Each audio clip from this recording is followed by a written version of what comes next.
दिलो जान से इधर ध्यान देंगे। कितने केस लॉ हो चुके चैप्टर, क्या तुम बता सकते हो? पक्का? चैप्टर क्या पहले वाले चैप्टर का तो एक ही था। दो हो गए जनरल ऑफर, एक हो गए फिर लालबन शुक्ला जी आ गए,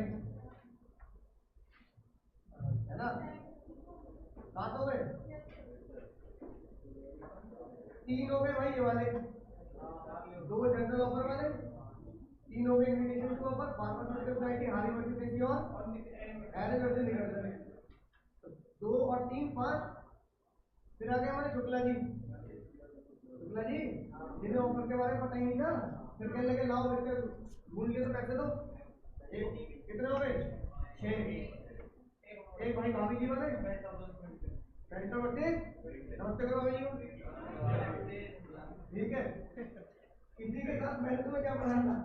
इसी के साथ मैंने तुम्हें पढ़ाया तो रूल्स ऑफ वैलिड ऑफर था, लेकिन मैंने आपसे क्या चीज जोड़ दी थी? Rules of valid acceptance. तो फेल्टआउट वर्सेस विंटले ऐसा केस है जो एक चीज से, यानी केस एक आया, लॉ बने 2।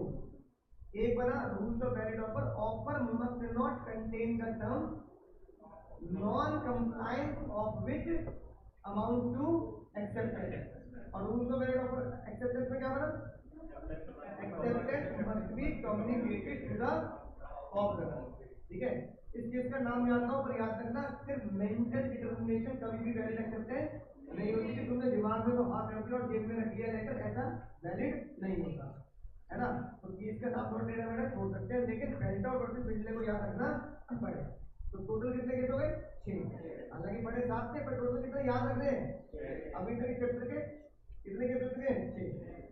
अब आज आने वाले भाई बहुत सारे, है ना?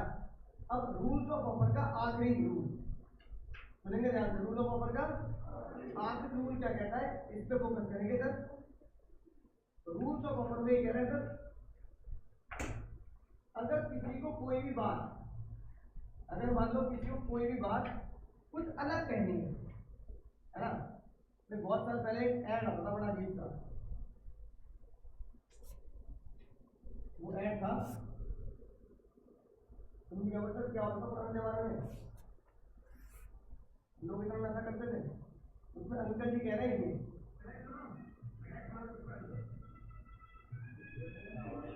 पुराना ऐड है भाई, आवाज नहीं। चलो इसमें देखता हूँ।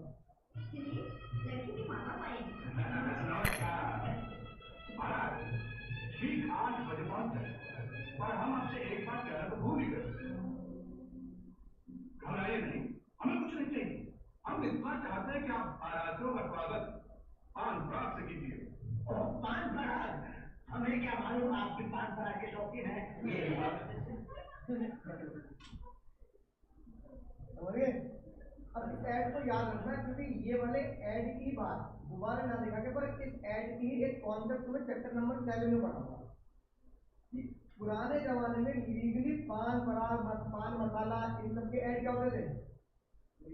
लीगल थे, लेकिन अब इस सब के ऐड इलीगल हो गए, बैन हो गए। ऐसा क्या है लॉ में, ऐसा क्या लिखा है जो ऐसा कर दिया? वो बड़े चैप्टर नंबर 7। लेकिन जब हम अगर इसकी बात करें तो अंकल जी कह रहे हैं भाई हमें कुछ नहीं चाहिए, बाराती एक बाराती हम रात बारात रात को 8 बजे भी पहुंच जाएगी, लेकिन हम फिर भी एक बात कहना चाहते हैं। तो क्या ये बात शादी के लीग से अलग है या नहीं? मतलब कोई से शादी की नॉर्मल बातों में नहीं कहेगा। शादी की नॉर्मल बात क्या होगी? मिठाई, सजावट, समझ गए ना, कपड़े खरीद लिए, डेकोरेशन, पर बारातियों का स्वागत फूल माला से हो ना हो। तो कानून इसे मानता है कि आप अपने कॉन्ट्रैक्ट के अंदर, आप अपने कॉन्ट्रैक्ट के अंदर कुछ स्पेशल बात जोड़ना चाहते हैं, है ना? क्या करना चाहते हैं? स्पेशल बात जोड़ना चाहते हैं। अच्छा, इसको रिवर्स करते हैं। मान लो अंकल जी ने बात बताई नहीं, अंकल जी ने ये बात बताई नहीं, और जब बाराती आए तो लड़ने लगे, पान पराग का मसाला का है मेरा। तो बताओ भाई, अब अंकल, ये वाले अंकल जी क्या बोलेंगे? बताओ, बोलो, ये वाले अंकल जी क्या बोलेंगे? अंकल आंटी तुमने बताया, नॉर्मली हम तो ये मानते हैं कि पूरी दुनिया में आज भी कोई शादी होती है इंडिया में स्पेशली, तो बारातियों का स्वागत हम माला से करते थे भाई, ये माला पहना दी, समझ गए ना, इस तरीके से। लेकिन पान पराग से कहाँ होता है? तुम्हारे घर में शादी की, बड़े की भाई भैया किसी की, तो पान पराग बांटा क्या? एक एक और बांट देना, पान पराग बांटे क्या? लेकिन हो सकता है फूल माला दी हो स्वागत में, है ना, राइट, या गुलाब के फूल इस तरीके से दियो, ये हो सकता है ना। तो जनरली फूल माला जरूरत है, लेकिन मुझे पान पराग से स्वागत करना है, ये बात क्या करनी पड़ेगी? बतानी पड़ेगी ना। तो जज ने बोला अगर कोई भी खतरनाक बात जो कॉन्ट्रैक्ट में बहुत अलग है, उसे तुम्हें बताना पड़ेगा दूसरे पर्सन को कॉन्ट्रैक्ट में लिखकर चीख चीख के। कैसे बताना पड़ेगा? चीख चीख के बताना पड़ेगा, ताकि उसकी खोपड़ी में बात चली जाए कि भाई ये बात मैंने लिखी भी थी या बोली भी थी, अगर ये काम नहीं हुआ तो गड़बड़ हो जाएगी। ऐसी भाई एक अंकल जी, सुनना ध्यान से, ऐसी भाई एक अंकल जी ट्रेन में जा रहे थे, इसका नाम बताऊंगा, एक अंकल जी कहाँ जा रहे थे? ट्रेन में जा रहे थे। ट्रेन में, ट्रेन के फ्रंट के टिकट पे सब कुछ लिखा था, है ना। फ्लाइट की बात कर लेते हैं। फ्लाइट में तुमने एक चीज ऑब्जर्व की होगी, जो सामान होता है वो कहाँ नहीं ले जा सकते? फ्लाइट के अंदर नहीं ले जा सकते, है ना, जगह नहीं होती। जिस हमारी दिल्ली की बस में होता है, जिस चीज के बैठे आप पूरा कर ले, है ना। तो कहते हैं भाई देखो, जब ऐसे बैठने की जगह नहीं है, तो आपका जो सामान है वो कहाँ जाएगा? लगेज सेटलमेंट में जाएगा, वो फ्लाइट के अंदर कहीं और बॉक्स में ले जाते हैं, और फिर वो काली काली सी पट्टी घूमती रहती है, वहां पे अपना सामान ढूंढ ढूंढ के अपने घर ले जाना, भरोसे पे चलता है वो काम। कोई किसी का टैक्सी ले जाए तो ये बात अपना भरोसे पे चलता है। अब तुम्हारा सामान कहाँ रखा है? लगेज बॉक्स में। तुम काली पट्टी क्या खड़े हो, समझे ना, वो एयरपोर्ट पे दिखाते फिल्मों में, ऐसी काली पट्टी घूमती रहती घूमती रहती घूमती रहती, सबका सामान आया नहीं आया नहीं आया, पट्टी घूमी बंद हो गई, सामान नहीं आया, पता लगा सामान क्या हो गया? चोरी हो गया। अब तुम क्या कहते हैं, रेलवे कंपनी में क्या कर रहे हो? रेलवे कंपनी ये करोगे नहीं करोगे? भाई मेरा सामान चोरी कर लिया भाई उसने, मान लो कोई भी सामान हो, पैसे पड़े थे मेरे उसमें, है ना, ज्वेलरी का सामान पड़ा था, ठीक है, नहीं पहन रखी मैंने, गोल्ड की चेन मैंने नीचे लगी हुई थी, क्या दिक्कत है? ये थोड़ी तुम गायब कर दोगे। उस बंदे ने रेलवे के ऊपर क्या कर दिया? ठीक है। अब जब बात कोर्ट तक पहुंची, तो जब रेलवे कंपनी से पूछा गया कि भाई ये बताओ कि तुम इसके पैसे क्यों नहीं देना चाहते, तो रेलवे कंपनी ने बोला, बड़ी खतरनाक बात, रेलवे कंपनी ने बोला हमने ये बात इसे बताई थी, हमने ये बात इसे बताई थी। वही बच्चे का मीनिंग चलता है ना, जी चले कॉपी थे। जब सामने बोला भाई तूने ये बात कब बताई, तो उस बंदे ने क्या बोला? हम कभी मैं तुझे देख रहा था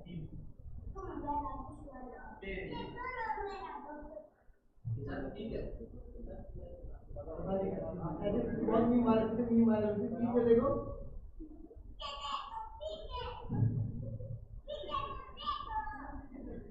ठीक है, बचपन में ऐसे देखा तुमने कि लोग आते तो बोल होते रहते जाओगे। अब ऐसी भाई उस जमाने में क्या बोला, उस जमाने में रेलवे कंपनी ने बोला पीछे देखो पीछे, तो पता लगा रेलवे टिकट के फ्रंट पे तो लिखा है कि जर्नी यहाँ से यहाँ जाएगी, और टिकट के बैक पे सच में लिखा था अगर किसी भी पैसेंजर का कोई भी लगेज खो जाता है तो company will have no responsibility, it is the sole responsibility of the passenger. जैसे हमारे हमारे इंडिया के बसों में लिखा रहता सवारी अपने सामान की रक्षा, बस सवारी अपने सामान की रक्षा स्वयं करेगी, ये टिकट के पीछे लिखा था, पीछे देखो। अब बताओ टिकट के पीछे लिखा है सवारी अपने सामान की रक्षा स्वयं, सवारी सामान स्वयं रखता है। बात भाई कोर्ट तक चलेगी। केस का नाम था हैंसन वर्सेस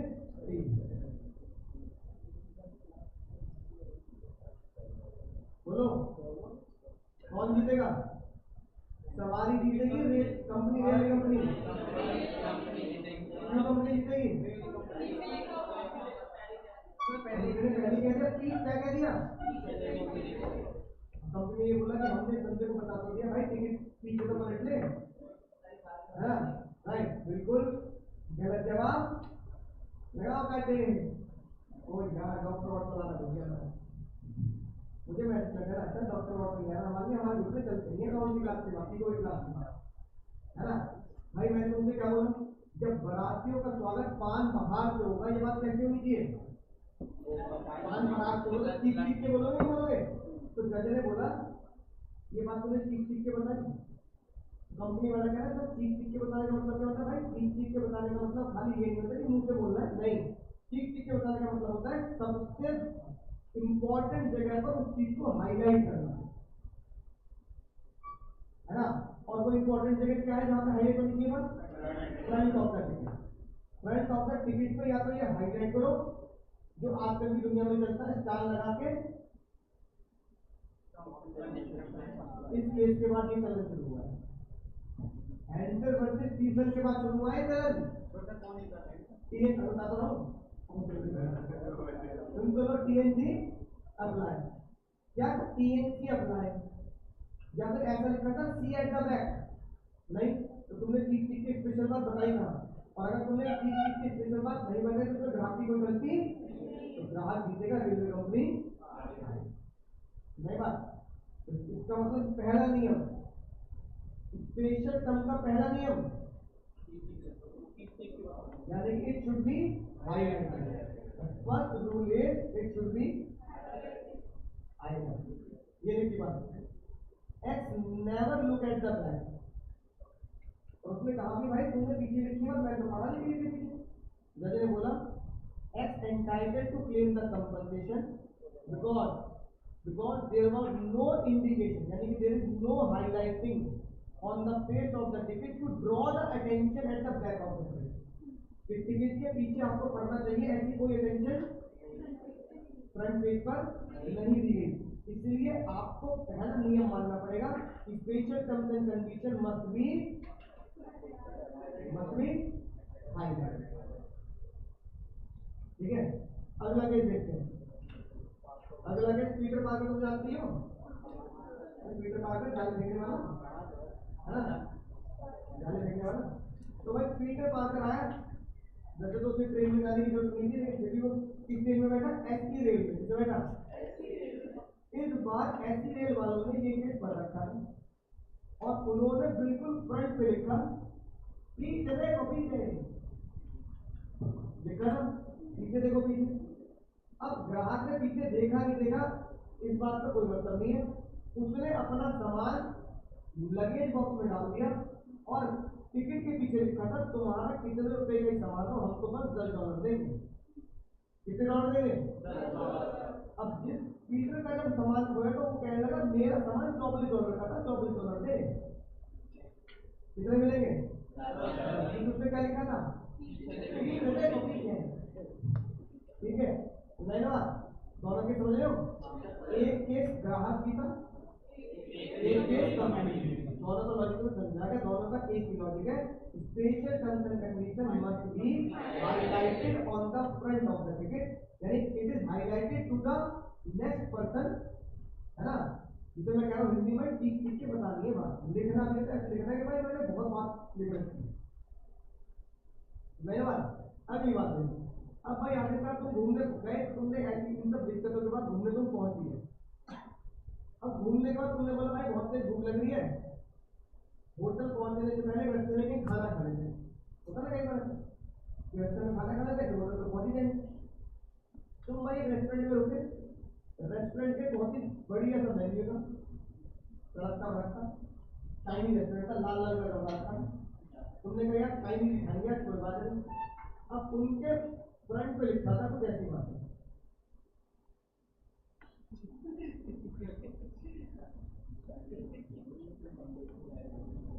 ठीक है, फ्रंट पे लिखा था। अंदर जब मेन्यू कार्ड देखा तो उसमें कुछ बातें चाइनीज भाषा में भी लिखी थी और इंग्लिश में लिखी थी। तुमने कहा भाई ये लिया, वो लिया, चाउमीन लिया, मंचाओ लिया, और कौन सी डिश होती है, मंचूरियन लिया, इस तरह की जो हमें हमें बताया ना, इस तरह की डिश तुमने मंगाई और आराम से खाई। तुमने बचपन क्या दादी गई, मम्मी ने बोला था एक ही बाइट को 32 बार बनाना है, तो तुमने उस बाइट को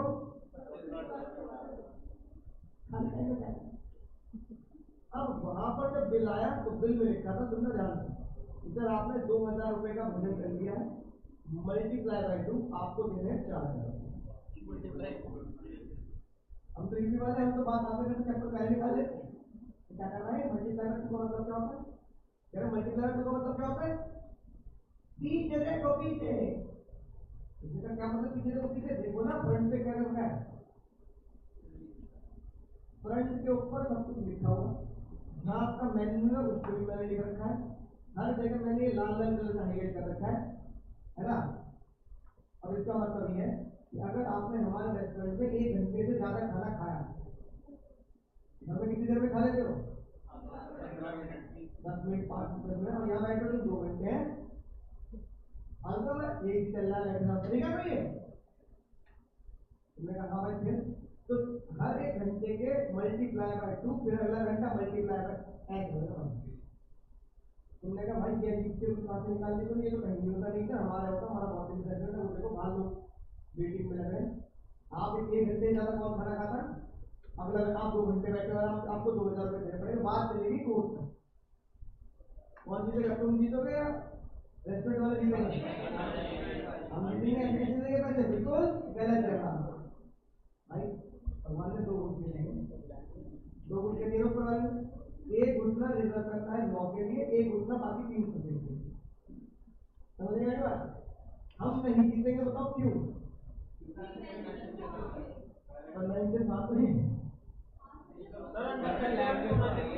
मैंने बोला भाई इंडिया में इतने खतरनाक बालक होते हैं, जब मिठाई लेने जाते हैं आधी किलो तो 4 मिठाई खा लेते हैं पहले, भैया ये भी खिला ये भी खिला ये भी खिला, बाकी खरीदूंगा पहले, ठीक है, समझिए ना, ये सब करते हैं बचपन में, या फिर अगर सच में मिठाई खरीद रहे तो हम क्या करते हैं, टेस्ट तो कर लेते हैं कि भाई मुझे ना काजू कतली वाली मिठाई खरीदनी है, हाँ भैया खरीदो, कितने रुपए किलो है भैया, 1000 रुपए किलो, भैया एक मिठाई चेक करा दो, वो चेक कराता नहीं कराता, इस उम्मीद में कि भाई 1 किलो मिठाई खरीद रहा है, तो कह रहे भाई तुम अपने यहाँ पे जो सामान तक खरीदते हो तो चेक खाना नहीं, मतलब मात्र 500-1000 से बड़ी चीज खरीदो तो खा के ले रहे हो, और यहाँ तुम 2000 4000 5000 का बिल ले रहे हो तो तुम चेक नहीं कर रहे। तो जैसे ने ये बोला इंग्लैंड का लॉ इंडिया में एप्लीकेबल होता है, अगर तुमने किसी चीज के बारे में पूछा नहीं तो कानून ये मानता है वो तुम्हें पता है, तुम साउथ इंडिया का तुम्हें तमिल नहीं आती और कोई चीज तमिल में लिखी है तो कानून ये मानता तुम्हें तमिल, और अगर नहीं आती तो पूछ भी नहीं रहा भाई, अगर नहीं आती भाषा तो पूछ भी नहीं रहा। जज ने बोला if you are not aware of the language then law assume that you know the language, नहीं बात, ये लिखी बात, law presume that you know the, because it is your duty, it is your duty to ask, दोस्त it is your duty to ask the, तो तुम्हारे friend पे वो ठीक के बात कह रहा था, पूछ चले भाई लिखा क्या है, इंडियन भाषा तो लग नहीं रही, और इंडियन भाषा में मैं हिंदी जानता हूँ या इंग्लिश जानता हूँ, है ना भाई क्या लिखा बताओ, अब तुम नहीं बताओगे, तुम नहीं पूछे तुम्हारी नहीं, तुम्हारी बात, बहुत ही दुखी मन के साथ तुम कहाँ पहुंचे, है ना, होटल पे पहुंचे, होटल वाला बहुत ही खतरनाक, होटल तुमने पहले से प्री बुक कर रखा था, क्या कर रखा था, समझिए ना, ऑनलाइन बुक करके एक बाई ट्रिप वो आई बहुत सारी साइट है, अगोड़ा उगोड़ा है, तो तुमने प्री बुक कर रखा, तुमने कहा होटल तो बुक है, चलो बाकी होटल की टेंशन नहीं है, होटल में पहुंचे, होटल में जैसे पहुंचे होटल वाले ने चाबी दी, और जैसे तुमने होटल का दरवाजा खोला सबसे पहले मुझसे लिखा था सवारी अपने सामान के रखकर तुमने होटल एसी का रिमोट दबा के एसी ऑन किया, एसी पे लिखा था सवारी अपने सामान के रखकर, तुमने टीवी ऑन किया, टीवी पे टीवी चला, सवारी अपने सामान के रखकर, तुमने कहा मुंह हाथ धोने वॉशरूम में जाता हूँ, वॉशरूम में तौलिया उठाया, प्रिंट है तौलिए पे सवारी अपने सामान के रखकर, तुमने कहा भाई होटल का नाम क्या कर लो, होटल का नाम कुछ और था, होटल का नाम था मालब्रो, MARLBRO, या स्पेलिंग थोड़ी याद करनी पड़ेगी, MARLBROUGH, मालब्रो होटल का नाम था, मालब्रो गोल्ड, तुम कह रहे होटल का नाम तो मालब्रो था, है ना, और बातें अजीब सी हो रही है, तुमने कहा चल छोड़ यार आगे भेजेंगे घूमने चलते हैं, अब तुमने सामान वामान होटल में छोड़ के घूमने, सामान लगे छोटे छोटे घूमने जाओगे, तुम वापस घूम के आए, सामान खाया, तुमने कहा नए कपड़े पहने थे, वो भी गायब, कैमरा छोड़ गए, कैमरा गायब, लैपटॉप छोड़ गए, सबकी पढ़ाई ऑनलाइन पढ़ाई फिर से लैपटॉप गायब। अब तुमने होटल वाले पे केस करते, होटल वाला और कर रहा पढ़ा लिखा, होटल वाला कह रहा तीसरे का भी केस पर रखना और special terms and condition highlight भी होनी चाहिए, तुम्हारी भाषा में भी होनी चाहिए, सब करके दिया मैंने, पढ़ लिया। तुमने कहा इंग्लिश में लिखा है, हिंदी में लिखा है, होटल वाला कह रहा है सर मैंने बिल्कुल वैसे काम किया जो लॉ में लिखा है, special terms and condition highlighted to the customer. तुम जीतोगे, होटल वाला जीतेगा, होटल वाला जीतेगा, जीतेगा बिल्कुल सही जवाब, गलत बात है।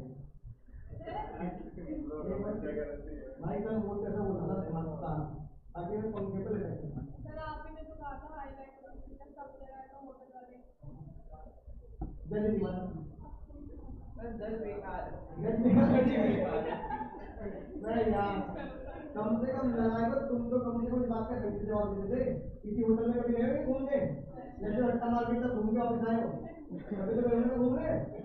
तो यार इनको बताओ, जब तुम होटल वाले के पास से घूमने जाते हो तो कई बार हम होटल वाले से कहते हैं भैया वो भाई सफाई करा दी, मेरी मम्मी को सुबह शाम झाड़ू लगाती है, सफाई करा दी। अब होटल की चाबी तुम्हारे पास है, फिर होटल के कमरे में कैसे घुस गया,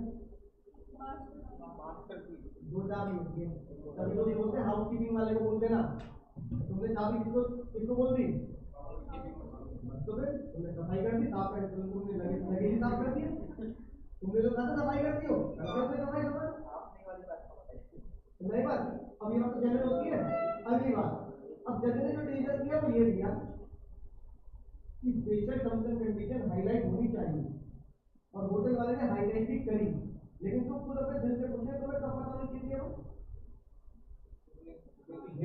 होटल बुक करने से पहले। भाई मैंने तुम्हें लॉ पढ़ाया मानो मैंने तुमसे लॉ की फीस ले ली 10,000 रुपये, अब मैंने एक एक्ट पढ़ाया, अगले एक्ट में मैं घर सुनकर तो कब पढ़ाओगे, 5,000 रुपये और अगले एक्ट के नोटों को लिख रखा था 5,000 एक्स्ट्रा, कॉन्ट्रैक्ट एक्ट 10,000, अगला एक्ट 5,000 एक्स्ट्रा, दोगे दोगे? अब इसके जबरदस्ती कर लिए पीछे तक, क्यों नहीं दोगे भाई?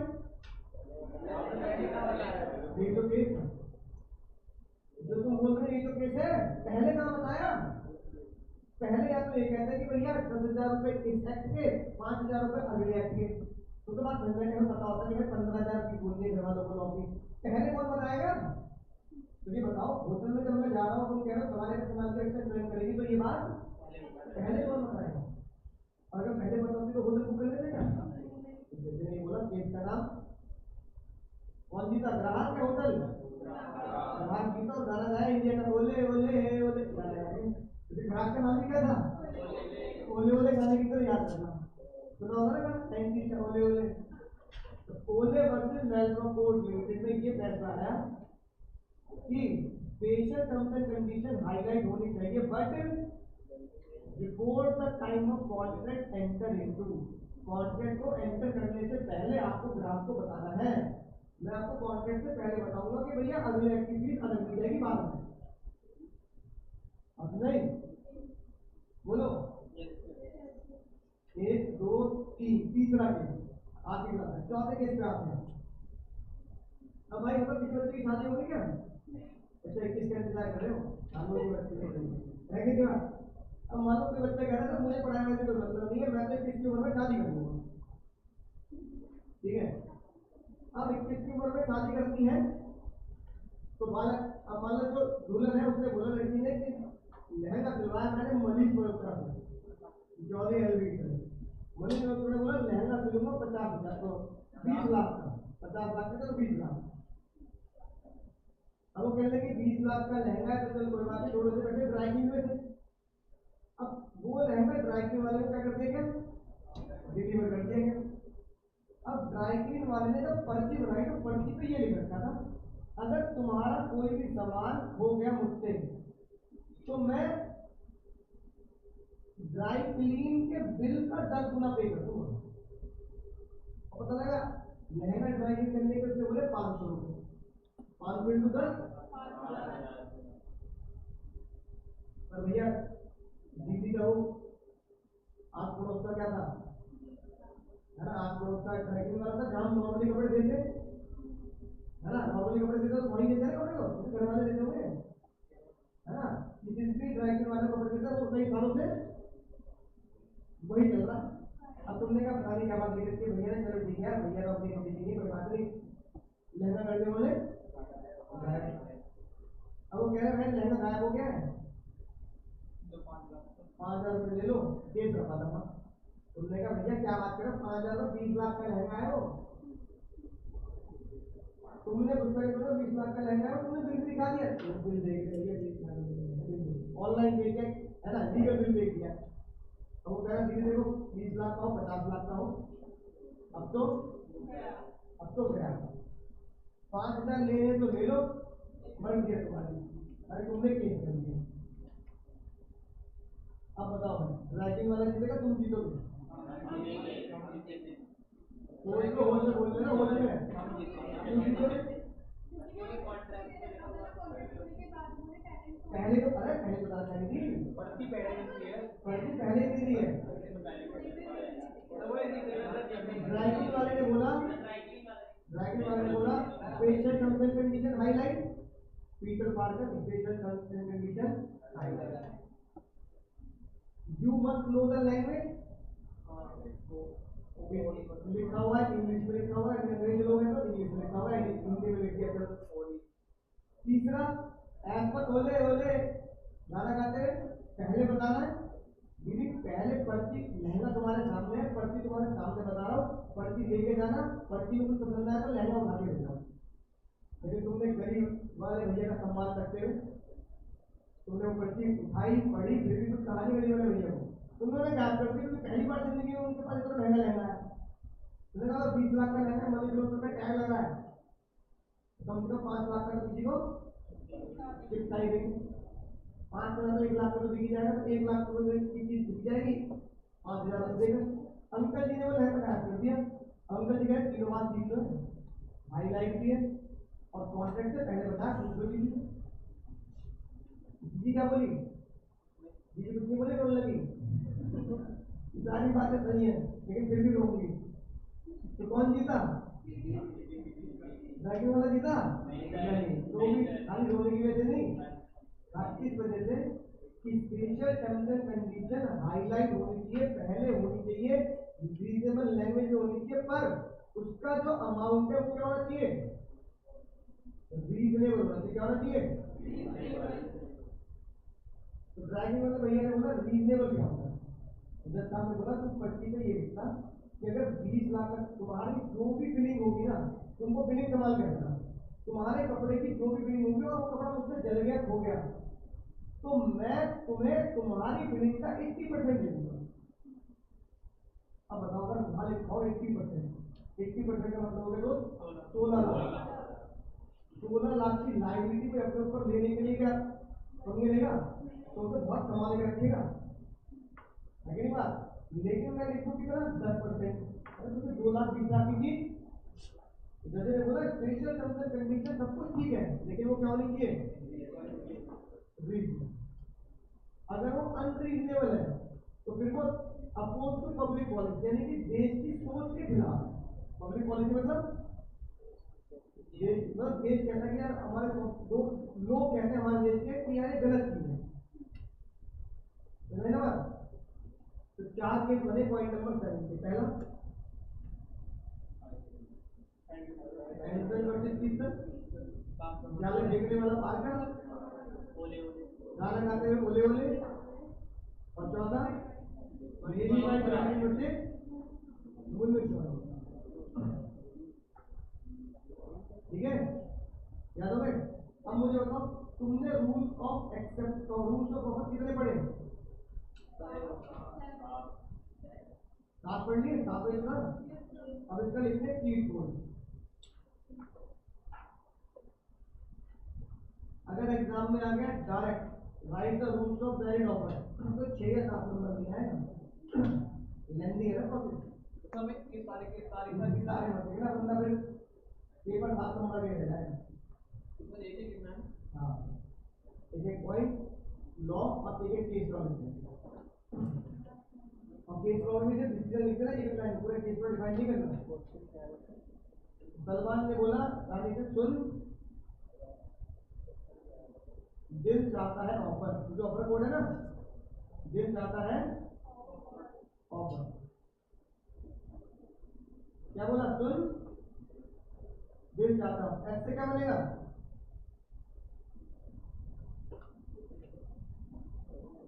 बोलो। स्पेशल टर्म पॉइंट नंबर 7, जिसमें 4 केस लॉ पड़े।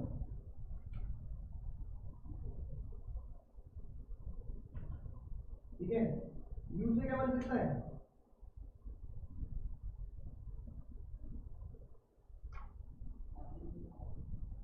चलो यू से बनाते हैं। एन से बनेगा तुम्हारा non compliant amount to acceptance, है ना? आगे ये वाला non compliant, non compliant does not amount to acceptance. दिल के पीछे क्या बन सकता है? It is distinct from invitation या डिस्टिंक्ट फ्रॉम मियर इंटेंशन, है ना? आई से क्या बता देंगे? इन्विटेशन के 3 केस, इन्विटेशन टू ऑफर, है ना? डी से बनेगा declaration of intention, Paris versus speaker, Mike Tyson वाला केस। और कौन सा रहेगा? चाहता है किसी से बनेगा सर्टेन, पहला पॉइंट सर्टेन नॉट वेग। और बताओ और कोई रहेगा? और सी से क्या बन जाएगा? और बताना कौन सा रहेगा साथ में से? 1 2 3 4 5, 2 रहेगा। 2 बताना कौन कौन से पॉइंट रहेंगे? और दूसरा offer must be communicated Lalman Shukla governor. और दूसरा कौन सा पॉइंट रहेगा? नहीं वो तो हो गया ना, डिक्लेरेशन हो गया। चेक कर ले, चलो वो भी हो गया। लीगल रिलेशन, ऑफर को कैपिटल ऑफ लीगल रिलेशन, है ना? दिल के एल से क्या बनेगा?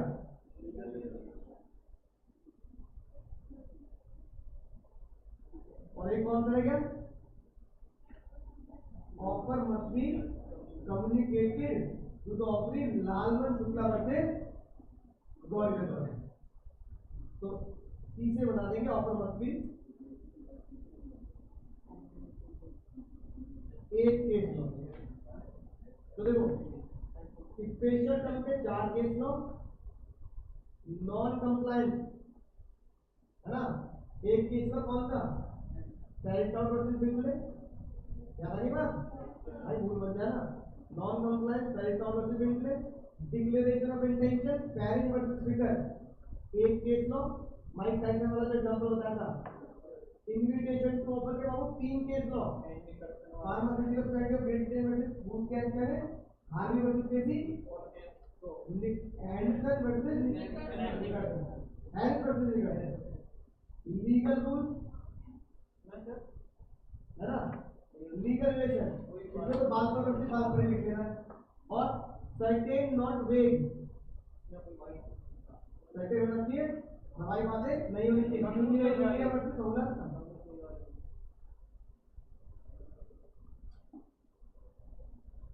नहीं इसमें तो एग्जाम्पल है। हाँ इसमें तो बस एग्जाम्पल है, केस लॉ। और आखिरी क्या था भाई? Offer must be Lalman Shukla. अगर मैं तुम्हें अब rules of acceptance, rules of offer complete summarise करूं, तो भाई सिर्फ 7 शब्दों में रूल्स ऑफ ऑफर कंप्लीट है। टोटल 4 5 6 7 8 9 10 की। तो रूल्स ऑफ ऑफर के 10 केस हैं, टोटल 7 रूल और 10 केस। ये बात तुम्हें कब काम आएगी? जब क्वेश्चन एग्जामिनर तुम्हारे धप्पा करेगा तुम्हें आइस की तरह, तो तुम सोचोगे कोई केस आएगा इनमें से, उससे क्या पूछ लिया? Right the legal rules of valid offer 7 marks. Maximum question 7 marks का आता है ना। तो 7 नंबर का क्वेश्चन आएगा, तो तुम्हें सारी हेडिंग बिल्कुल लीगल पता होनी चाहिए, केस लॉ पता होनी चाहिए। तो 7 में से पक्का 6 तो देगा ही देगा। एक तो मैं मार्जिन ले रहा हूँ, शगुन का काट लेते हैं, राइटिंग के काट लिए, कई बार लैंग्वेज के काट लिए, कई लैंग्वेज में जाने आ रहा। पर मुझे उम्मीद है लैंग्वेज थोड़ी टिपिकल है याद करने के लिए, पर 70% की मैथ जाएगी तो भी नंबर मिल जाते हैं। ठीक है, वो समझा की बात।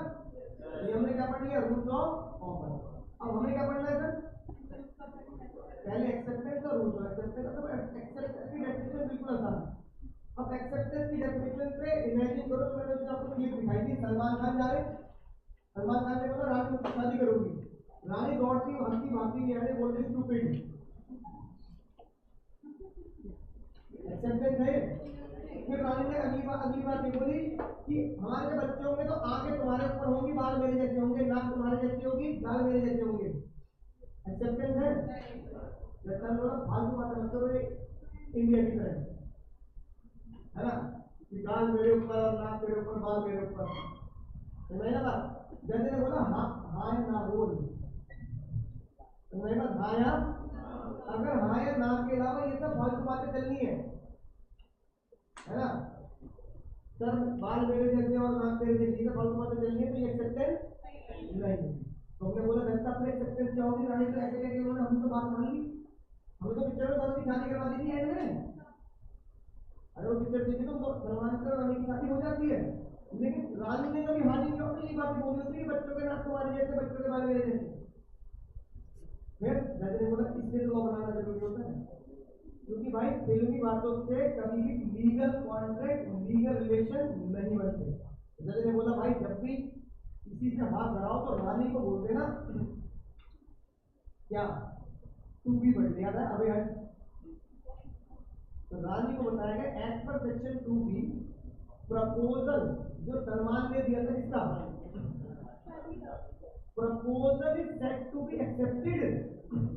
रानी के द्वारा प्रपोजल को एक्सेप्ट माना जाएगा when a person to whom it is made. यहां पर्सन कौन है, when the Rani to whom it is made, जब क्लियर शब्दों में वो क्या बोलते हैं, असेंट मतलब यस। जरा सी डेफिनेशन पढ़ना, प्रपोजल को एक्सेप्ट माना जाएगा व्हेन अ पर्सन जिसको ये दिया गया वो उसको क्या कर दे। ऑफर की डेफिनेशन तो बहुत आसान है, ऑफर की डेफिनेशन तो आधे घंटे चल लगा दिया हमने, नहीं बात। फिर तुम याद करो अपने हेड पे, मैंने कहा था एक्सेप्टेंस भी 2B में है और प्रॉमिस भी 2B में, एक्सेप्टेंस भी 2B में और जैसे आपने बोला ये लिखी बात। अब प्रपोजल व्हेन एक्सेप्टेड बिकम, इसीलिए प्रॉमिस की डेफिनेशन भी 2B में लिखी है। हाँ, प्रपोजल व्हेन एक्सेप्टेड, जब सलमान के प्रपोजल को रानी एक्सेप्ट कर लेगी तो वो प्रॉमिस बन गया सलमान की तरफ से कि भाई वो उससे शादी करेगा। और अगर रानी को फिर भी सके तो फिर वो एक स्टैम्प पेपर पे लिखवा के एनफोर्सिबिलिटी डाल दे और कॉन्टेक्ट तक ले जा बात, ना बात। तो 2B 2A offer, 2B accepted, 2B promise, ठीक है। अब सर लीगल रूल की बात करते हैं। भाई जो हम बोलकर लिखकर कर रहे हैं वो एक्सप्रेस हो गया। अमिताभ बच्चन साहब ने तुम्हारा सामान उठा लिया, क्या था वो, छोटी बात है, छोटी बात है। अगली बात सर सुनेंगे ध्यान से, एक बात जो तुमने पहले पढ़ रखी है उसको रिलेट करना और देखना कि एग्जाम में क्वेश्चन कैसा बनता है और बच्चे के नंबर क्यों नहीं आते। मैं इस रूल को पढ़ेंगे ना, इस रूल को पढ़ते नहीं है भाई, ठीक है। बिना ये रूल पढ़े मैं तुम्हें क्वेश्चन देता हूं कि भाई तुम्हारे एग्जाम में क्वेश्चन आया ये वाला, सर क्या क्वेश्चन आया। अब ये क्वेश्चन बन गया तुम्हारे एग्जाम का, केस का नाम यूनियन ऑफ इंडिया वर्सेस हाँ क्या करें, नाम ही ऐसे क्या करें, यूनियन ऑफ इंडिया वर्सेस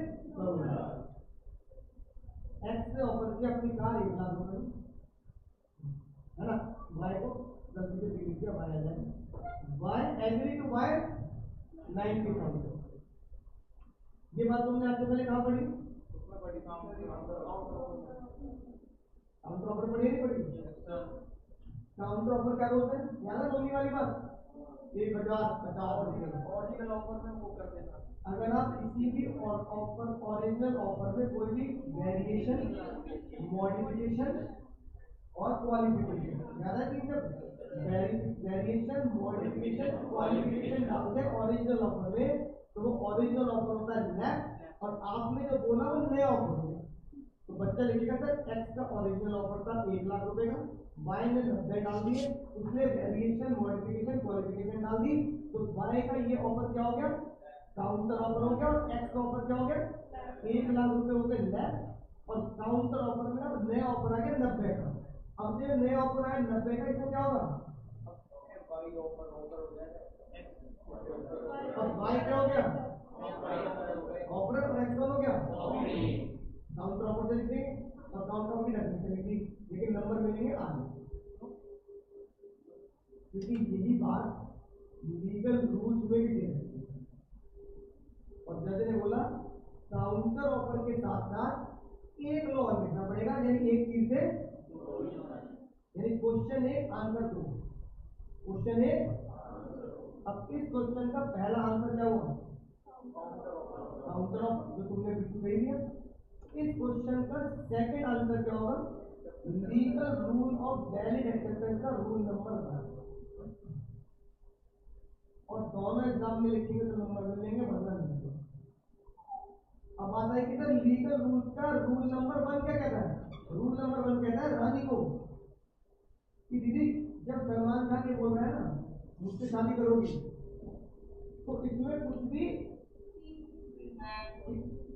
मतलब तन्नत का भी चेंज मत कर देना, मतलब ये भी मत कह देना कि शादी करूंगी पर तो करूंगी नहीं, शादी करूंगी मुंबई से बाहर करूंगी नहीं, शादी करूंगी इस जगह पे करूंगी नहीं। सलमान ने बोला रानी मुझसे शादी करूंगी, सिर्फ मुझसे एक ही शब्द निकलना चाहिए क्या, उसके अलावा यानी एक्सेप्टेड मस्ट बी, जिसको बोला जब सामने इट इज एब्सोल्यूट। एब्सोल्यूट का मतलब होता है जो कहा उसको हाँ किया, unconditional, that means accepted must be unqualified. अच्छा अगर क्वालिफिकेशन हो गई तो काउंटर ऑफर लिखना है, और क्या लिखना है, ये रूल नंबर 1 लिखना है। एक्सेप्टेड एज इट इज होनी चाहिए, जिसमें कोई भी रिजर्वेशन ना हो, कोई भी वेरिएशन ना हो, कोई भी कंडीशन ना हो। अगर आपने कोई भी रिजर्वेशन, वेरिएशन, कंडीशन डाल दी तो उसे क्या बोला जाएगा, और काउंटर ऑफर की वजह से ऑफर क्या हो जाएगा, पहले वाले बंदे का ऑफर एंड हो जाएगा लेफ्ट। इसमें एज इट इज आपको हाँ कर दिया, अब सुनना ध्यान से। अब इस केस में बताओ क्या आंसर दो, उसने बोला 90 में दे दे भाई, 90 में, ठीक है, इसने बोला भाई 90 में दे दे, एक्स ने मना कर दिया भाई 90 में दे। अगला खतरनाक क्वेश्चन ये आता है, ये तुम्हारे एग्जाम में पूछा जा सकता है, खतरा ला रहा हूँ उसको, क्योंकि बच्चे इसका आंसर नहीं दे पाता। अब एक्स ने ऑफर किया था 1,00,000 में, वाई ने कितने बोले 90, एक्स ने 90 को मना कर दिया, तो अब वाई कह रहा है चल ठीक है भाई डन, 1,00,000 में काट देंगे, 1,00,000 डन, ये ले पैसे पकड़ काट काट के कर देंगे। दिस कॉन्ट्रैक्ट वैलिड और नॉट, अभी भाई तूने 1 का बोला, मैंने 90 बोले, तूने कहा 90 में नहीं दूंगा, मैं तो 90 में नहीं दूंगा, तो भाई नया ऑफर दे रहा है ना भाई उसको, तो वही तो कह रहा हूँ, उसने बोला मैं 90 का दूंगा, 90 दूंगा, उसने बोला 90 में नहीं बेच रहा, उसने कहा जल्दी के 90 में नहीं, ला 1,00,000 में दे दे, तुम 1,00,000 तो बोले थे ना, ला 1,00,000 में दे दे। अब बताओ नया ऑफर है भाई, नया देना पड़ेगा, क्या ये वैलिड होगा नहीं होगा, नहीं होगा, क्यों, अब तुमने मुझे बोला जब उसमें 1 लाख बोले, 1 लाख के बाद जैसे उसने 90 बोले, 90 बोलने का असर क्या हुआ? 1 लाख वाला ऑफर खत्म, एंड खत्म हो गया, नहीं हो गया? 1 लाख वाला ऑफर लैप्स हो गया। जब भाई ऑफर लैप्स हो गया तो अब बाद में कैसे बोल सकता है कि चल ठीक है 1 लाख वाला डील कर, उसने खुद लैप्स करा था? अब नहीं, जज ने क्या बोला? अब अगर तुम दोबारा कह रहे हो कि 1 लाख में दे दे वापस, X will not bound to sell the car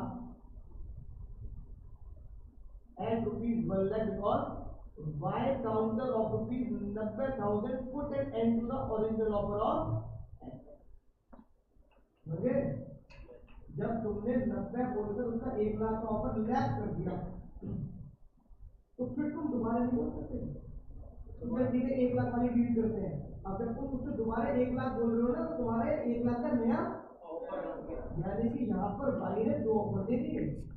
पहला ऑफर भाई ने क्या दिया और दूसरा ऑफर भाई ने क्या दिया?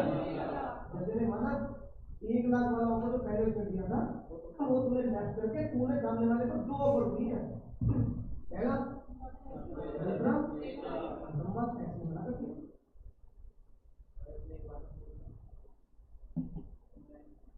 ओके भाई, बोलो केस का नाम, ये वाला याद करना क्योंकि ये वाला आईसीआई किताब में भी यही नाम लिखा है, union of India versus bound. इसका आंसर होता है भाई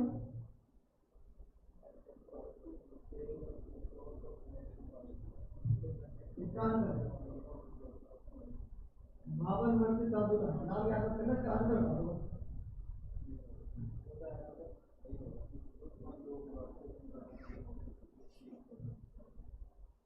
वेरी एक्सेप्ट है, तुम नहीं एक्सेप्ट है, क्यों?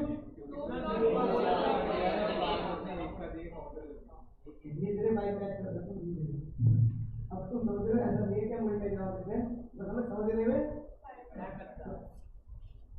ठीक है ना, समझ बिल्कुल सही बात। इस बार तुमने सही पकड़ा, उसने ऑफर कितने के दिए? और चेक कितने का दे रहा है? ऑफर एज इट इज का हुआ, ऑफर तो एब्सोल्यूट होना चाहिए ना, एज इट इज। जिसने बोला 2 का ऑफर दिया तो हाँ भी कितने की करेगा? It is not a valid offer because it was not the whole of the acceptance, बिल्कुल एज इट इज यस होना चाहिए बस। वेरी इट कुछ भी नहीं। बोलो भाई लगे ना बात? अब भाई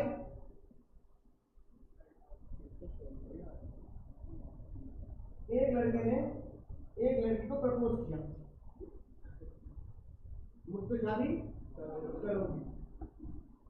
अब ये हो सकता है किसी का हुआ भी हो।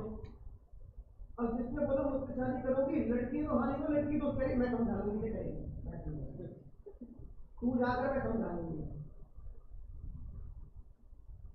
नहीं बात है ना। अब इसको थोड़ा ऊंचे लेवल पे लेके जाए, ये तो पॉलिमोरस की बात होगी, वो कह रहे मेरी दोस्त मैं समझा लूंगी तुझसे शादी करेगी, ऐसी बात हमारे घर वाले नहीं करते। एक शादी का प्रपोजल आया, लड़की ने कुछ नहीं बोला, पर लड़की के मम्मी पापा बोल रहे कोई बात नहीं हमारी लड़की बहुत अच्छी है, हम समझा देंगे। क्या हम लड़के को भी ऐसे बोल सकते हैं कि भाई लड़का हमारा बहुत आज्ञाकारी है, माँ बाप का हम समझा देगा? और हाँ कर दी किसने? पापा ने। मिठाई खाओ, पान भात स्वागत होगा, हमारी तरफ से रिश्ता वैलिड रिश्ता ही वैलिड रिश्ता है। करा देना, माँ बाप की बेइज्जती करा देना, करा दो ना माँ बाप की बेइज्जती। मम्मी पापा ने हाँ बोल दिया, समझ गए तुम भाई। लॉ में इसका कोई, लॉ में माँ बाप का, दोस्त यार का, रिश्तेदारी का कोई लेना देना नहीं होता। लॉ लॉ होता है जो सबके ऊपर होता है। तो जज साहब ने बोला अगर रानी को ऑफर दिया है तो कौन एक्सेप्ट करेगा? रानी नहीं, सिर्फ रानी करेगी, उसके मम्मी पापा, दोस्त यार। Who can accept the offer? क्या वर्ड लिखा है जज साहब ने? सबसे खतरनाक वर्ड है ये, only the person to whom offer is made, सिर्फ वही एक्सेप्ट कर सकता है, कोई और एक्सेप्ट। अगर तुमने शादी का ऑफर दिया है ए को तो बी हां नहीं कर सकता, है ना, मैं समझा लूंगा, चिंता मत कर, शादी तुझसे ही होगी, ठीक है। जज साहब कह रहे चलता होगा इंडिया में हमारे यहाँ, और तुम हमारा लॉ मान रहे हो, तो भाई ये बात पूरी माननी पड़ेगी, ठीक है। हाँ, लेकिन ऑफर जो जनरल ऑफर है उसे कौन एक्सेप्ट करेगा? उसे तो कोई भी, उन्होंने कहा वो तो जनरल ऑफर है, उसे तो कोई भी कर सकता है, ठीक है। अब देखो इसका केस क्या है, बड़े मजेदार, सुनना ध्यान से, मुझे पूरी उम्मीद है तुम केस का आंसर अब दे दोगे। भाई दो दोस्त थे रामगढ़ में, एक का नाम जय और एक का नाम, जय की बहुत बढ़िया दुकान थी, जय ने अपनी दुकान वीरू को बेच दी कि भाई आज के बाद दुकान का ओनर कौन है। वहां पे एक बहुत ही इज्जतदार इंसान रहते थे जिनके हाथ नहीं थे, सिर्फ पैर थे, पैरों में जूतियों में कील लगी थी, कौन? खैर ये तो सभी ने देखी होती है ना पिक्चर, ठाकुर साहब। ठाकुर साहब सिर्फ जैक से ही की दुकान से सामान खरीदते थे।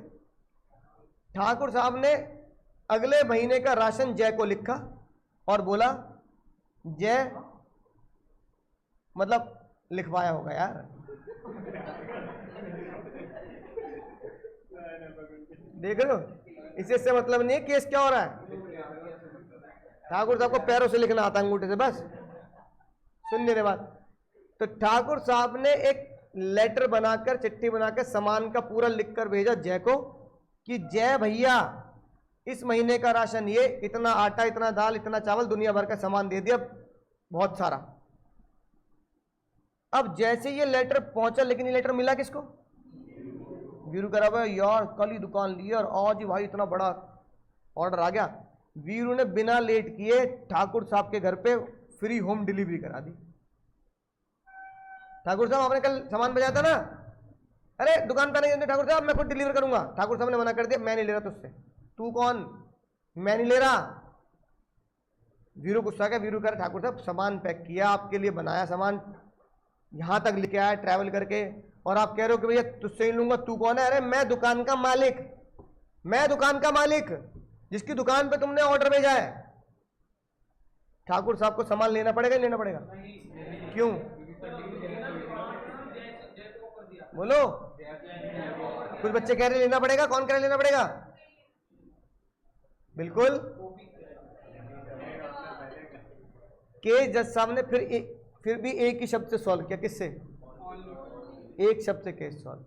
जज ने बोला जिसको ऑफर दिया गया क्या उसका नाम वहां लिखा था? तो जज ने ये उस कॉन्ट्रैक्ट में इसी वर्ड को हाईलाइट किया, ऑफर कैसे दिया गया, और नेम किसका था? जय का, और केस में ए लिख दिया हमने ना। तो जब जय को बोला गया ऑफर, तो हाँ कौन करेगा? तो वीरू कैसे कर सकता है? जज ने बोला C never made offer to V, V मतलब वीरू और सी मतलब Thakur Sahab. Thakur never made any offer to B and as such C was not liable to pay the price. तो ठाकुर साहब को पैसा पे करने की जरूरत, समझ गए भाई? सबसे खतरनाक चीज थी ये, ठाकुर साहब ने जय का नाम लिखकर उन्हें ऑफर दिया था कि भाई मुझे ये सामान भेज दियो। जिसका नाम लिखा है सिर्फ वो ही एक्सेप्ट कर सकता है, ठीक है। अगला केस देखो, एक भाई बहुत ही शहर का बहुत ही बड़ा और बहुत ही फेमस स्कूल भाई, स्कूल, कोचिंग इंस्टीट्यूट नहीं, स्कूल। अब बहुत ही नामी स्कूल था। स्कूल में एक मीटिंग बुलाई गई कि पप्पू को क्या बनाया जाएगा? पप्पू को प्रिंसिपल बनाया जाएगा, पप्पू प्रिंसिपल। लेकिन उस मीटिंग में पप्पू नहीं था, सिर्फ प्रपोजल था। प्रपोजल क्या? कि भाई पप्पू को क्या बनाएंगे? प्रिंसिपल बनाएंगे, ये प्रपोजल था। उस मीटिंग में पप्पू का दोस्त था चप्पू। पप्पू का दोस्त कौन था? चप्पू मनी मन बहुत खुश है ना, बहुत ही जय वीरू टाइप की अच्छी दोस्ती थी यार, चलो मैं प्रिंसिपल नहीं बन रहा, कौन बन रहा है, मेरा दोस्त तो बन रहा है, अपने हिसाब से अब स्कूल को चलाएंगे, मेरी बात तो टालेगा नहीं, दोस्त है अपना। अब वो इतना खुश कि चप्पू दौड़ दौड़ किसके पास गया, पप्पू के पास गया। अबे तूने आज छुट्टी मान ली भाई, आज तो छुट्टी पे क्यों है यार, थोड़ी तबीयत ठीक नहीं थी इसलिए आज छुट्टी ले ली। अबे छुट्टी में इतना बढ़िया काम हो गया, इतना बढ़िया काम हो गया भाई, मजे आ गए तेरे, मजे मजे मीम चल गए, मजे आ गए तेरे। क्या मजे आ गए बता ना।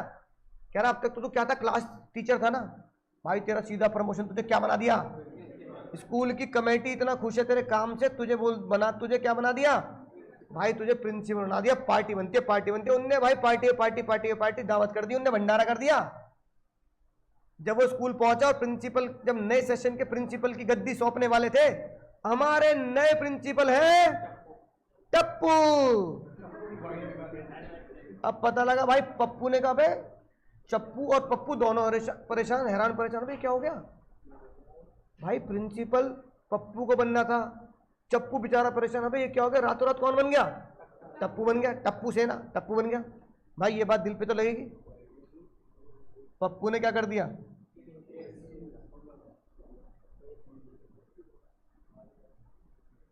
स्कूल जीतेगा या पप्पू जीतेगा, क्यों बोलो क्यों। सबसे पहली बात, जब ऑफर दिया गया किसको, ऑफर दिया गया, क्या पप्पू को ऑफर दिया गया, नहीं, ऑफर सिर्फ प्रपोजल था, तो प्रपोजल किसके सामने दिया गया, चप्पू के सामने, लेकिन प्रपोजल था किसका, तो चप्पू कैसे एक्सेप्ट कर लेगा। जज ने ये बोला कि चप्पू ने मान लिया तू प्रिंसिपल है, लेकिन प्रिंसिपल का ऑफर दिया किसको जाना चाहिए था, और पप्पू ने ये बात कोर्ट में मान भी ली कि मुझे कभी भी ये ऑफर ही नहीं मिला कि हम तुझे क्या बनाएंगे, मैं तो सरप्राइज सोचता रहा बस कि सरप्राइज होगा और मेरा नाम एकदम से सरप्राइज अनाउंस होगा, समझ में ना बात। जज ने बोला नहीं भाई नहीं, कानून की दुनिया में कोई सरप्राइज नहीं होता, कानून की दुनिया में ये होता है ऑफर तुम्हें मिला या नहीं मिला। उसने बोला नहीं मिला, चप्पू के सामने बात हुई थी, चप्पू के सामने बात हुई और चप्पू से कहा गया पप्पू प्रिंसिपल बनेगा, तो चप्पू कैसे हाँ कर देगा, क्योंकि हाँ कौन कर सकता है। मान लो स्कूल ने ऑफर चप्पू को दिया कि भाई हम किसको प्रिंसिपल बनाएंगे, पप्पू को, है ना, किसको दिया, सी को ऑफर मिला कि पी को प्रिंसिपल बनाना है, बता। सी ने क्या बोला, बनाओ, लेकिन हाँ कौन करेगा, हाँ तो पी करेगा ना, तो सी के हाँ करने से तुम प्रिंसिपल नहीं बन सकते।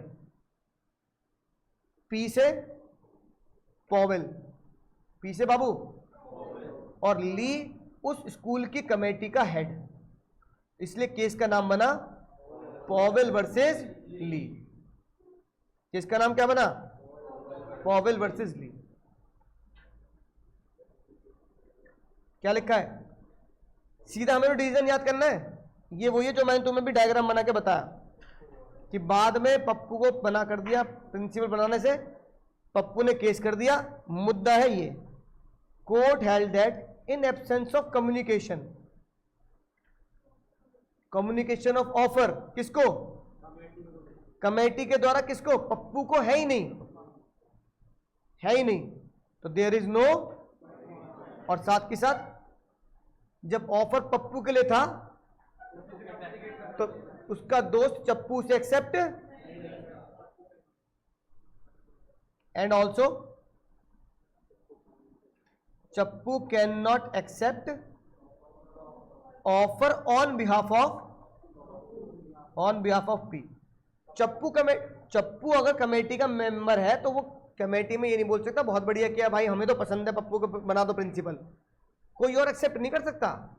वही बात मैंने बताई, अगर शादी का प्रपोजल दिया गया एक लड़की को या लड़के को, तो वो लड़की ही एक्सेप्ट करेगी, उसके घर वाले एक्सेप्ट है कि नहीं बात। दो केस याद हो जाएंगे, कौन से, बॉल्टन वर्सेस जोन्स। ये जोनस पता है कौन है, ये वही है प्रियंका चोपड़ा का पति, उसके दादा हैं निक जोनस के। प्रियंका चोपड़ा की शादी किससे हुई है, निक जोनस से, उसके दादा ही तो हैं जोनस। और नेट पे सर्च कर लेना। तो बोल्टन वर्सेस निक जोनस के दद्दा सिर्फ जोनस, ठीक है, और पॉवेल वर्सेस ली। अब भाई सुनो ध्यान से, अब हमारे खतरनाक बालक ने, भाई एक का ही नाम है आता है, चलो इसको लपेट लेते हैं। ध्रुव भाई ने एक लड़की को प्रपोज कर दिया, मुझसे शादी करोगी, 21 साल के हो गए थे, मुझसे शादी, उसने हाँ कर दी, पता किसको, इसके पापा को जाके। अंकल जी शादी दो परिवार का मिलन होता है, बंधन होता है। आपका लड़का आया था, मैं आपको इसलिए हाँ करने वाली हूं कि चलो मैं आपके लड़के से शादी कर लूंगी, पर यह बात आपको पता होनी चाहिए। अगले दिन ध्रुव आ रहा लॉ की क्लास से पट्टियों में लिपटा हुआ, मम्मी बना के भेजा पापा ने, से मम्मी बना के, है कि नहीं बात, समझ गए ना कि घर पे क्या हो, मम्मी बना के भेजा। अब ये कह रहा है, अब लड़की कह रही है भाई तू भले ही क्या क्या है, वो इधर जान, ओ भैया, लड़की कह रही है भाई बुरा मानने वाली कोई बात नहीं है, मैंने शादी के लिए मना नहीं किया, हाँ ही किया है, तो मुझे बताओ कि शादी का प्रपोजल एक्सेप्टेंस वैलिड इनवैलिड? अरे हाँ तो कर दी उसने, समझ गए?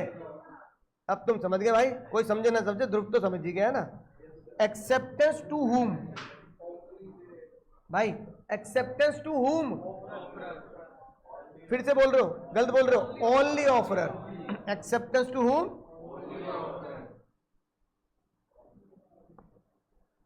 मतलब अगर रानी को हाँ करनी है तो वो सलमान को हाँ बोलेगी, वो एक्सेप्टेंस सलमान के पिताजी को, सलमान के घर वालों को हाँ नहीं बोल सकती। समझ में आई ना बात? तो बिल्कुल लॉ एकदम क्लियर है। लॉ कह रहा है ऑफर जिसको दिया वो सिर्फ वो ही हाँ करेगा, और जो हाँ कर रहा है वो सिर्फ उसी को हाँ करेगा जिसको ऑफर, जिसने ऑफर दिया है। बीच में मम्मी पापा भाई बहन दोस्त यार कोई नहीं आएगा। दो लोगों के बीच में ऑफर एक्सेप्टेंस है, सिर्फ ये दो लोग आपस में बात करेंगे, इनके अलावा कोई भी ऑफर और एक्सेप्टेंस में टांग नहीं अड़ाएगा कि मैं हाँ करवा लूंगा, हमारी तरफ से हाँ है ना, ऐसी बातें कानून में। अब घर पे मैं बता देना कि मेरी तरफ से पापा हाँ नहीं कर सकते किसी को, इस नाम पे कि अपने माँ बाप की इज्जत का ख्याल रखना, तुझे हमने तो हाँ कर दी, इस नाम पर शादी अगर लॉ के हिसाब से चलेंगे तो ठीक है। बोलो भाई समझ में आ गई बात? अगली बात भाई बहुत ही आसान, भाई मैंने कहा मैं तुम्हें लॉ पढ़ाऊंगा, तुम मुझे इस बात की हाँ ईमेल से लिख के दोगे। किससे? तुम कह रहे हो ईमेल नहीं लिख रहे, हम तो व्हाट्सएप कर देंगे। Valid acceptance invalid? इनवैलिड। जज ने बोला जब ऑफर तुम्हें बता रहा है कि इस प्रिस्क्राइब मैनर में तुम्हें हाँ करनी है, इस प्रिस्क्राइब मैनर में तुम्हें हाँ करनी है, इसका मतलब यह कि तुम्हारी ड्यूटी बन जाती है, ऑब्लिगेशन बन जाता है कि तुम्हें वो एक्सेप्टेंस कैसे देनी है, उसी प्रिस्क्राइब मैनर में देनी है। समझ की बात? अच्छा अगली मजेदार बात तो यह कि मान लो मैंने कोई प्रिस्क्राइब मोड बाबू तुम्हें बताया ही नहीं, मैंने कहा मैं तुम्हें लॉ पढ़ाऊंगा, बस इस बात को हाँ कर दो। अब बताओ कैसे बताओगे मुझे?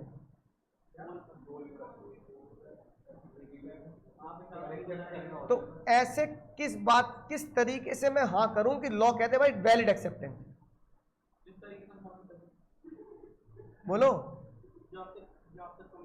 हाँ, जो बात मुझे लीगलाइज लगे, मतलब जिसमें मेरे दिमाग में यह आए कि we are creating a legal relationship, legal enter कर रहे हैं हम। तो जज ने बोला that manner is called any prescribed manner. अब नॉर्मली जो पुराने जमाने का लॉ है तो प्रिस्क्राइब्ड मैनर क्या हो सकता है? चिट्ठी लिख दी या मुंह से हाँ बोल दी, यही तो होता है प्रिस्क्राइब्ड मैनर, ठीक है। यानी कि हो सकता है आजकल के जमाने में जज व्हाट्सएप को ना माने कि सर ने तो बोला था, मैंने सर को पर्सनली मैसेज कर दिया था, सर मैं आपसे लॉ पढ़ने के लिए तैयार, हो सकता है ना माने, क्योंकि व्हाट्सएप क्या नहीं है कि नहीं बात। अब उसने बोला रानी मुझसे शादी करोगी, उसने फेसबुक पे लिख दिया हाँ करूंगी, तो जज नहीं माने। ये क्या तरीका भाई? फेसबुक पे लिख दिया, टैग कर दिया था मैंने तो भाई इंस्टाग्राम पे लिख दिया कोलैब, मैंने तो कोलैब करके बता दिया था। तो जज कह रहा भाई इतनी टेक्निकल मेरा दिमाग नहीं, जज भी बूढ़े बूढ़े होते हैं भाई। जज कह रहा भाई इतना टेक्निकल दिमाग नहीं है, कोलैब कर दिया, फेसबुक पे लिख दिया। आपको हाँ करनी है किसमें? अब बात ये आती है सर रीजनेबल मैनर क्या होता है। तो देखो भाई मैंने शायद तुम्हें एक बार बताई होगी पहले, एक वर्ड चलता है मैटर ऑफ फैक्ट, याद आया कुछ? एक वर्ड चलता है मैटर ऑफ लॉ और मैटर ऑफ फैक्ट। तो रीजनेबल मैनर अगर लॉ तुम्हें नहीं बता रहा, होश में सुनना क्या बोल रहा हूं, रीजनेबल मैनर अगर तुम्हें लॉ नहीं बता रहा, that means it is matter of, it is the wisdom of the जज कि वो किसे रीजनेबल मान रहा है। हो सकता है कि फेसबुक पे टैग करके हाँ बोल देना जज रीजनेबल मान ले एज पर सिनेरियो के हिसाब से, पर जज कह रहा है कि ये लॉ में नहीं लिखी बात, ये फैक्ट की लिखी बात है, और जो फैक्ट्स में बात होती है वो पूछी नहीं जाती। जैसे तुमसे कभी भी क्या नहीं पूछा जाएगा, तुमसे ये भाई पॉवेल वर्सेस, मान लो नॉर्मली तुम पीटर वाला केस पीटर जीत गया है ना, या तुमने टर्म्स एंड कंडीशन, मान लो मुन्नू स्वामी ड्राई वाला केस है, तो तुम्हें ये तो पता लग गया जिसने ड्राई क्लीन में ग्राहक था वो केस जीतेगा, पर लॉ कभी ये नहीं बताएगा कि उस ड्राई क्लीन के ग्राहक को कितना हर्जाना मिलेगा। समझ रहे बात को? क्योंकि ये मैटर ऑफ लॉ है, मैटर ऑफ फैक्ट है। तो फैक्ट कभी भी तुम्हें नहीं बताए जाएंगे, फैक्ट तुम्हें कौन बताएगा? जज। और वो है बिल्कुल प्रैक्टिकल सिनेरियो। हमें क्या देना है? एग्जाम। तो हमारे लिए क्या पूछा जाएगा? तो तुमने बस ये लिखना है रीजनेबल मैनर में एक्सेप्ट। अगर मैंने तुम्हें बोला कि भाई मैं तुम्हें लॉ पढ़ाऊंगा एक्सेप्ट कर लो, तो तुम्हें एग्जाम में सिर्फ ये पूछा जाएगा या तो प्रिस्क्राइब मोड बताओ, और अगर नहीं बताया तो रीजनेबल मैनर क्या होता है एग्जामिनर कभी ये नहीं पूछेगा, क्योंकि जनरली रीजनेबल मैनर क्या माना जा सकता है? चिट्ठी और एक्सप्रेस बोल। समझ गए बात? ये पढ़ लो एग्जाम्पल। अगर मैंने तुम्हें बोला टेलीग्राम, भाई टेलीग्राम का मतलब होता है स्पीड पोस्ट। ये वो वाला टेलीग्राम नहीं, टेलीग्राम चैनल ज्वाइन कर लेना। यहां टेलीग्राम का मतलब क्या है इंडिया में? स्पीड पोस्ट को पुराने जमाने में टेलीग्राम कहा जाता था। तो भाई एक्सेप्टेंस किसमें दोगे बताओ? टेलीग्राम में ही देनी है एक्सेप्टेंस। ठीक है। अच्छा एक चीज और, मान लो मैंने तुम्हें कहा कि मैं जो ऑफर दे रहा हूं उसकी हां करना स्पीड पोस्ट से चिट्ठी भेजकर, तुमने उसकी हां कर दी नॉर्मल पोस्ट की चिट्ठी भेजकर, इनवैलिड? इनवैलिड। लेकिन जज ने यह बोला कि अगर ऑफरर, अगर ऑफरर जिसने ये बोला था कि ऑफरी को स्पीड पोस्ट भेजनी है और ऑफरी ने क्या भेजा है? नॉर्मल पोस्ट, अगर ऑफरी चाहे तो ये ऑफरी के ऊपर बात है कि वो नॉर्मल पोस्ट को भी वैलिड एक्सेप्टेंस बना सकता है अगर कोई आपस में झगड़ा नहीं है तो। अब तुम कह रहे हो सर आपको लॉ पढ़ानी है, हमें लॉ पढ़ने की फीस देनी है, इतनी सी बात पे आप कह रहे हो स्पीड पोस्ट कर दे, मैंने गलती से नॉर्मल पोस्ट कर दी, इससे फर्क क्या पड़ता है? मैं ये थोड़ी कह रहा हूं कि फीस नहीं दे रहा, मैं आपकी फीस थोड़ी काट रहा हूं उसमें। समझ में ना? एक मिनट समझ में ना बात? तो जज कह रहा है यार बिल्कुल सही बात है, आपको पढ़ाना है, बच्चा फीस दे रहा है, बस आपने क्या कर दिया? हाँ कर किससे? तो अगर स्पीड से, उसने नॉर्मल से हाँ कर दी, तो अब आप चाहो तो नॉर्मल पोस्ट को भी वैलिड एक्सेप्टेंस मानकर ऑफ कंटिन्यू कॉन्ट्रैक्ट की तरफ बढ़ सकते हैं। लेकिन अगर मैं अड़ गया चाहिए तो फिर भाई ऑफर इनवैलिड, क्योंकि एक्सेप्टेंस लैप्स होगी, क्योंकि एक्सेप्टेंस तुमने दी नहीं, क्योंकि हम क्या पढ़ रहे हैं? Rules of acceptance. यही बात। और भैया आखिरी बात, आखिरकार वो खुशी का दिन आ ही गया और 2050 में जाके तुम्हारी ना होने वाली भाभी ने बोला कि अब मैं इन सबकी भाभी बनने को तैयार हूं है ना, और मैं तुमसे शादी करने के लिए हाँ करती हूं। जो प्रपोजल तुमने मुझे आज से कई साल पहले दिया था, उस प्रपोजल को 2050 में एक्सेप्ट किया उन्होंने।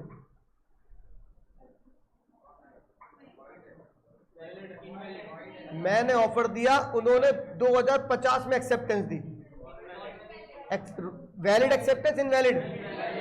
इनवैलिड क्यों? पक्का? कह रहा था टाइम मेरे पास भी नहीं। हाँ ये कह रहा है इतने में तो आप किसी और से कर लोगे। अरे मैं इसकी और से ना करूं, मान लो मैंने, और क्या? गलत जवाब। अब सुनो ध्यान से, लेकिन भाई तुम भाई बहन हो मेरे छोटे, तुमने मेरे दिल की बात रखी, लेकिन जो दिल की बात है वो नॉन एनिमल। अब सुनो ध्यान से, जज साहब ने क्या बोला, सुन लेना ध्यान से। आखिरी पॉइंट ये, जज साहब ने क्या बोला कि भाई अगर कोई बंदा ऑफर दे रहा है और मान लो मैं 2050 तक शादी करूं भी नहीं, है ना, ये मेरा फिर भी 2050 में पूरा राइट है कि मैं उस बात को मना कर सकता हूं, क्योंकि किसी भी चीज में अगर टाइम लिमिट ना डाली जाए तो उसका एक रीजनेबल टाइम होता है। क्या होता है? अब तुम एक रेस्टोरेंट में खाना खाने गए, रात को 8 बजे तुम पहुंचे, रात को 8 बजे ऑर्डर दे, भाई 2 नान लिया, एक दाल मखनी लिया, एक ये लिया, एक फलाना लिया, तुम वहां बैठे, सुबह 7 बजे ला रहा, भैया सो गया था मैं रसोई में, याद नहीं रहा, सुबह 7 बजे खाना ला रहा है, 7 बजे खा लोगे खाना? कितनी देर वेट कर लोगे वहां? इसका मतलब खाने का वेट करने का टाइम तुमने खुद डिसाइड क्या कर दिया, सुबह तक नहीं बैठ सकते। समझ में आ रही है बात? इसका मतलब जज ने बोला रीजनेबल टाइम मुझे बताने की जरूरत नहीं है, reasonable time case to case लोगों को पता होता है। खाने का टाइम कितना वेट कर लोगे, है ना? समझ में आई ना बात? अब ये बताओ, ऐसी मुझे बताओ, किसी को शादी का प्रपोजल मिलता है और शादी के लिए हाँ करने का टाइम दे दिया, okay take your own time, सोच लो आराम से, तो मतलब कुछ लोग 1 महीना कह रहे हैं, कुछ 1 साल भी कह रहे हैं, पर कोई ये नहीं कह रहा 50 साल 25 साल। समझ में आई ना बात? 6 महीना। तो जज ने बोला अगर मैं ओवरऑल पूरी दुनिया को भी, अगर इंडिया इंग्लैंड छोड़ो पूरी दुनिया को भी कंसीडर करूं, तो मुझे लगता है 1 साल 1.5 साल 2 साल इतना ही बहुत है किसी को शादी के लिए मनाने के लिए, मतलब सोचने का मौका देने के लिए। तो जज ने बोला टाइम ऑफ एक्सेप्टेंस हमेशा कैसा होना चाहिए, या तो गिवन हो, और अगर गिवन नहीं है तो, और रीजनेबल टाइम फिर से मैटर ऑफ फैक्ट होता है, केस टू केस डिपेंड करता है। तुमने बोला खाने में मैं आधा घंटा वेट कर लूंगा, शादी के लिए मैं 1 साल का समय ले सकता हूं, तो केस टू केस टाइम क्या कर रहा है, वेरी कर रहा है। ऐसे ही सेम जो मैंने बताया ना 50 साल बाद बोली बात, उस केस का नाम था ये, एक बंदे ने शेयर अलॉटमेंट में पैसा डाला, सब्सक्रिप्शन मनी भर दिया अकाउंट में, करंट सिनेरियो में 3 दिन में शेयर अलॉट हो जाते हैं। कितने दिन में? इसे बोलते हैं इंडिया में IPO, initial public offer. IPO में पैसा सब्सक्राइब करो, 3 दिन के बाद रिजल्ट आता है, या तो तुम्हें शेयर मिलेंगे या फिर, अब उसको उसने अप्लाई किया आईपीओ में जून में, उसको शेयर अलॉट हो रहे नवंबर में। वैलिड एक्सेप्टेंस है इनवैलिड है? जज ने इसे इनवैलिड माना। जज ने बोला कि कंपनी को शेयर इशू करने का टाइम इतना लंबा नहीं होना चाहिए, क्योंकि शेयर के केस में भी 4-5 महीने क्या होते हैं, अनरीजनेबल टाइम माना जाता है। M can refuse to take the share, क्यों? रीजनेबल टाइम क्या हो चुका है, लैप्स हो चुका है। रीजनेबल टाइम क्या हो चुका है भाई, लैप्स हो चुका है।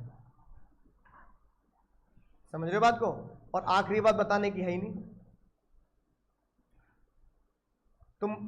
तुमने कुली को देखा, याद आया बात, कुली ने तुम्हें देखा, आंखों आंखों में इशारे हो गए, कुली ने मुस्कुराते मुस्कुराते सामान उठा लिया, बोला नहीं, तो वैलिड एक्सेप्टेंस है या नहीं उसकी?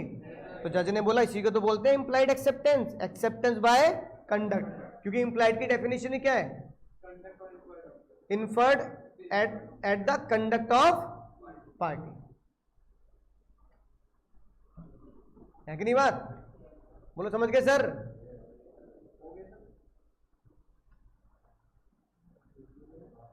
हाँ, इसके क्योंकि इसके जो वो है ना रूल्स एक्सेप्टेंस के, सारे आसान है, सिर्फ एक ही समझने वाला है, एक ये वाला और एक जो मैंने कल पढ़ा दिया था फेल्टॉस वर्सेस मिंटले, बाकी तो आसान है, बाकी तो कौन किसे करेगा ये सब बातें लिखनी है। ठीक है, अब ये अगर डायरेक्ट क्वेश्चन आ गया तो भाई डायरेक्ट क्वेश्चन के लिए लिख लो इसका चीट कोड।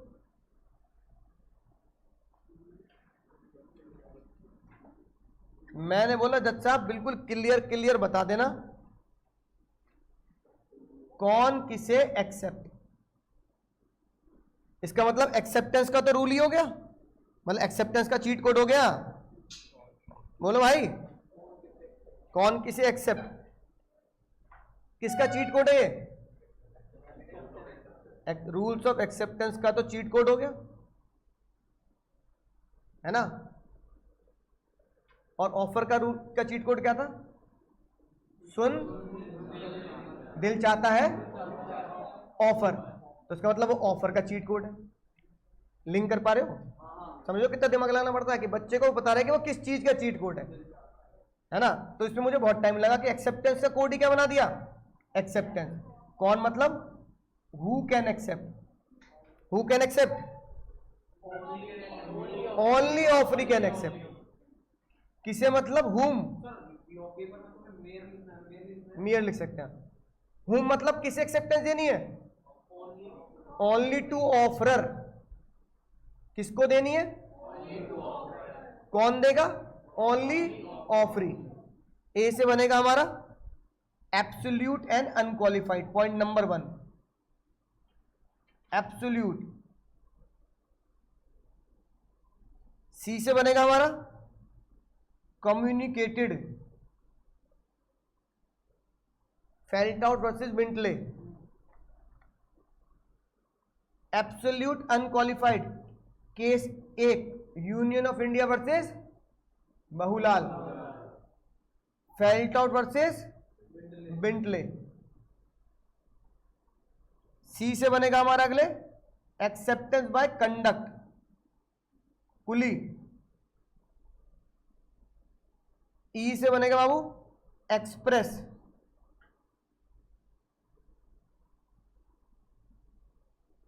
अगले पी से बनेगा, इस पी से बनेगा पर्टिकुलर मैनर, और टी से बनेगा टाइम। हाँ, हु कैन एक्सेप्ट में 2 केस हो जाएंगे। हु कैन एक्सेप्ट के कितने केस, कौन कौन से, पॉवेल वर्सेस ली और Bolton versus Jonas. Priyanka Chopra को भूल जाना भाई, पॉवेल वर्सेस ली और Bolton versus Jonas. Absolute Union of India versus Bahulal. Communicate वाला फेल्ट आउट वर्सेस। तो रूल्स ऑफ ऑफर में थे 7 केस, इसमें है 4।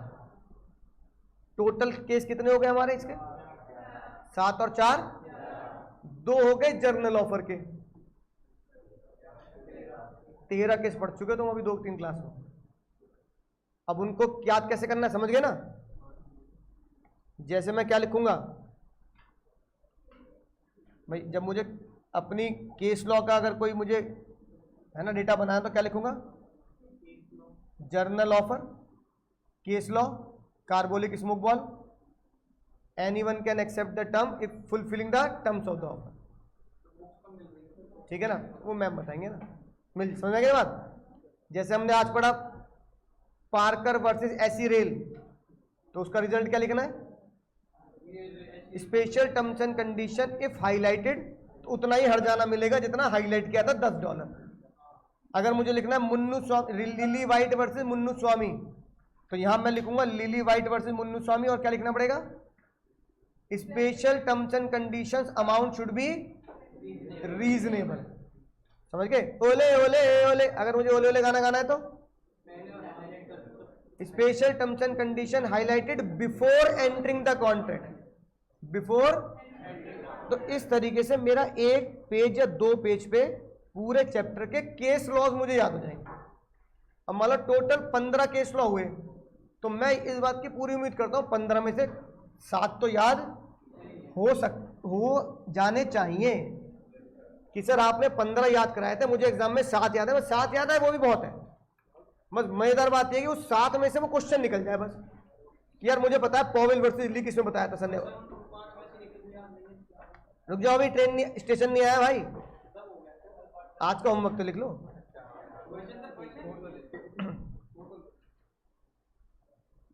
आज मैं तुम्हें वही केस देता हूं जो बहुत ही इंपॉर्टेंट है।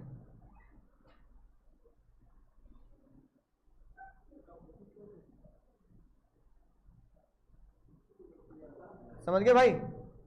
और सभी बच्चे ईमानदारी से भेजेंगे, जैसे कल, लेकिन कल भी बहुत सारे बच्चों ने भेजा नहीं।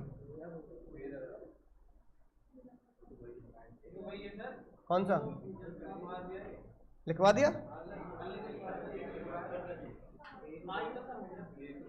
हो गया। अच्छा, अगर तुमने कुछ नहीं भेजा, हाँ ठीक है रुको।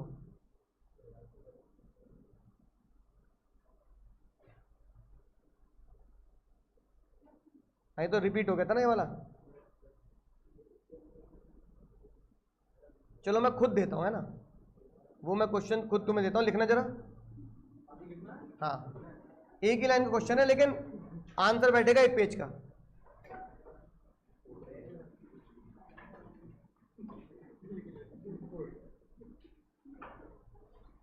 Golu offer to sell his car at ₹1 lakh to Bholu. Bholu replied that he will buy car at ₹90,000. ठीक है, समझ में आ गई ना बात? इस